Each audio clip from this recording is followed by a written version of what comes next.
Hey guys, welcome back to another tank update.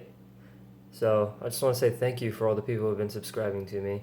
It's kind of surprising to see that people would follow something that you do when you're just doing it for the sake of enjoyment. So thank you for that. A few of you guys have been asking me more on back end questions on what I do to keep my tank a success, or at least I like to think it's a success. Uh, and so today that video is going to be showing you, or this video is going to be showing you what I do alongside some of the things that are annoying, some challenges for this tank that you don't see in other videos nor my videos up until this one. So it may be a little longer of the video. If you're here for the shortness, I do apologize. But let's just start with the updates in the tank. For the past 2 weeks now, I want to say this is a baby turbo snail. Wish he was on the other side of this because I could show you his shell that's currently growing on him. No idea where he came from or how he came about, if they self-spawn or what, because I only have one. So this is a pretty neat surprise, but now I have two. Alright. So, the one big step that I did that I wasn't doing last time was dosing my tank, and I'm going to show you exactly why. I have a lot of corals, and two, my chameleon is like, it's gone. What did I do?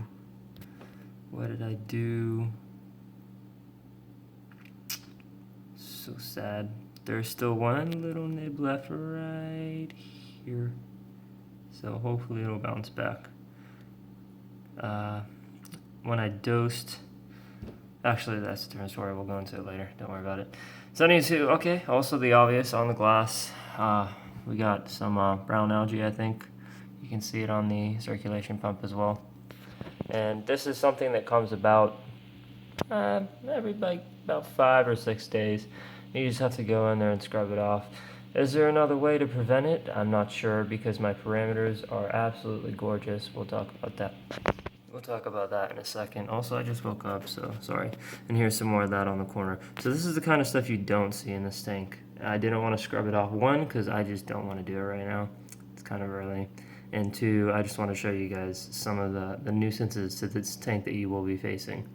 But coral-wise, initially I tried moving my torch to this corner and move the rock to the side so I can have the torch here.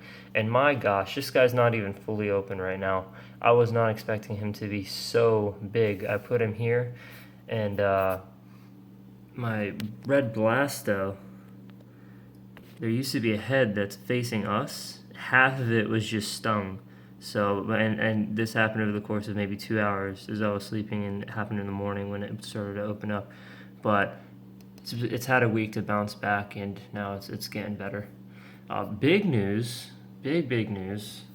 I was right when I said I think I have 9 heads on here. This thing is just, this neon green clove polyp is just blowing up, so that's fine. And it's expected. It's a softie. It's not really anything special. And then my magician pally.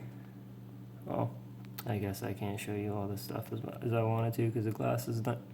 It's a little dirty. But my magician pally opened up, and I moved him to a different spot as well. So cool.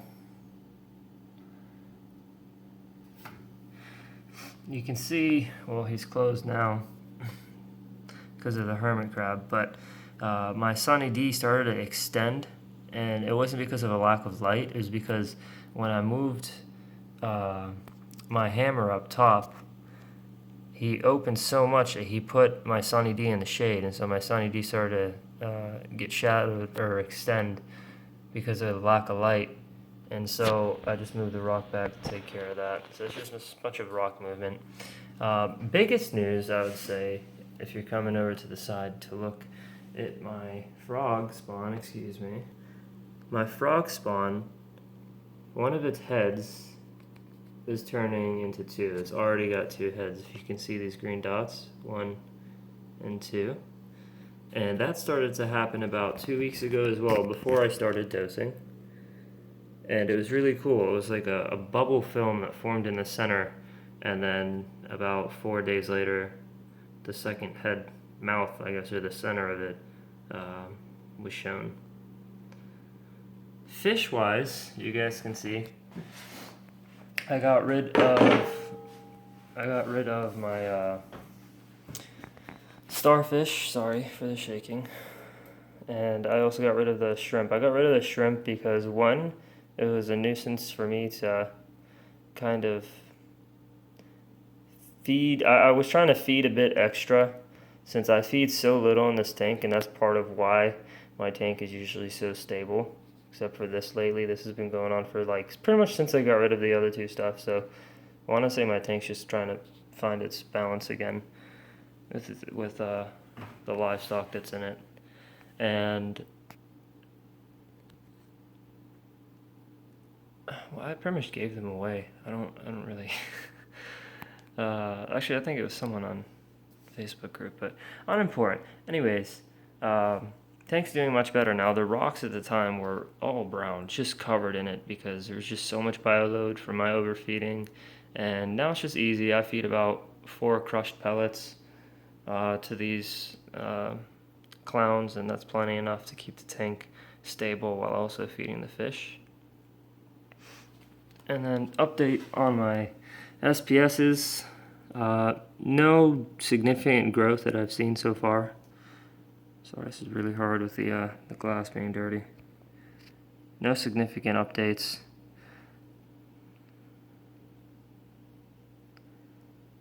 But I did get rid of the nudie that I was fighting. Here's a red digi, or what's left of it. And then there is actually a third head. I don't know if it came with a third head, but there's a third head on my rainbow. So excited for that. Also new, bubble algae, or at least I think it is. It's been in this one localized spot for a while now, around my Bam Bam zoas, and it just keeps making bubbles. Hasn't really spread too much, actually. Yeah, it's spread about 3 millimeters, but it's okay. Also new, the extra head on my Rossazoas. Trying to get it focused here for you. It's opening up, so hopefully in another week of dosing, this bad boy will be open. There it is. Coral damage on my orange plate coral. It's one side healed. It's great. It used to be on the right. You can kind of see it. And it's like 330. Then all the way in the back, behind the dirty glass, sorry guys, you have damaged coral. Alright. So what you're looking at, besides my sink, is just everything I use to keep my tank up to date. And I'm actually going to make a second video on how do I use this stuff, how often I use this stuff, just specific to this tank. So that's going to be a second video, but for now, that is my tank update. I hope you enjoyed it. Sorry it was a little long, and I will catch you guys next time. Thanks.